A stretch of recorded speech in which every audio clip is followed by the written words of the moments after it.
बीड जिल्ह्यातील तब्बल 349 शाळांमधील 592 वर्गखोल्या या धोकादायक आहेत आणि यातलेच वैद्यकीय या शाळेतील वर्गखोली जी होती ती आता त्याची एक भिंत कोसळलेली आहे। या ठिकाणी तिसरीचा वर्ग भरवला जात होता, मात्र त्या ठिकाणची भिंत 2 दिवसांपूर्वी कोसळली होती आणि काल दुपारनंतर पुन्हा एकदा हीच भिंत मोठ्या प्रमाणात या ठिकाणी कोसळली। मात्र ही भिंत कोसळली त्यावेळेला या ठिकाणी कुठल्याही प्रकारचे विद्यार्थी शिक्षक कोणीही या ठिकाणी उपस्थित नव्हतं।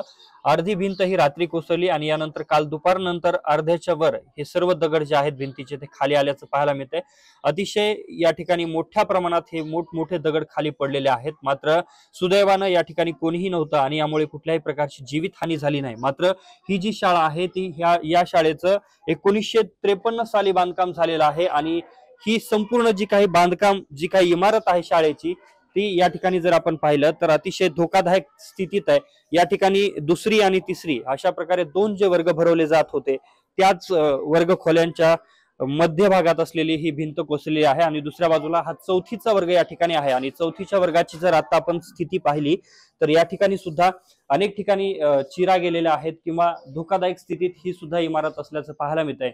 आणि याच्याच खाली जर पाहिलं तर या ठिकाणी बसून हे विद्यार्थी या ठिकाणी शिक्षण घेत आहेत।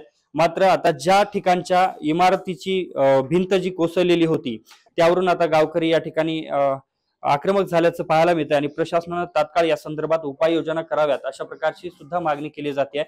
आणि जो तिसरी आणि दुसरीच्या वर्गाच्या मध्यभागातली भिंत कोसळली होती त्यामध्ये जे वर्ग भरत होते ते आता दुसऱ्या बाजूला या ठिकाणी अक्षरशः झाडाखाली त्यांची शाळा भरवण्याची वेळ आलेली आहे। या ठिकाणाहून जर आपण पाहिले तर हे 2 वर्ग या ठिकाणी झाडाखाली या ठिकाणी शाळा भरवली गेलेली आहे आणि या ठिकाणी त्यांना शिक्षक जे आहेत ते या ठिकाणी शिक्षण शिकवताना पाहायला मिळत आहेत। आणि आता या ठिकाणचे जे गावकरी आहेत ते सुद्धा या ठिकाणी मोठ्या प्रमाणात जमलेले आहेत परिसरामध्ये आणि या ठिकाणाहून त्यांच्याकडून प्रशासनाकडून आता तात्काळ उपाययोजना करण्यात याव्यात अशा प्रकारची सुद्धा मागणी केली जाते।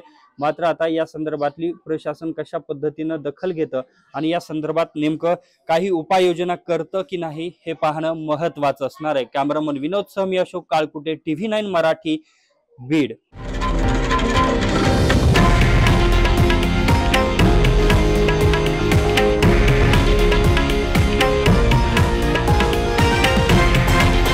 हे आहे देशातील नंबर 1 न्यूज नेटवर्क आणि आपण पाहत आहात TV9 मराठी, एकमेव।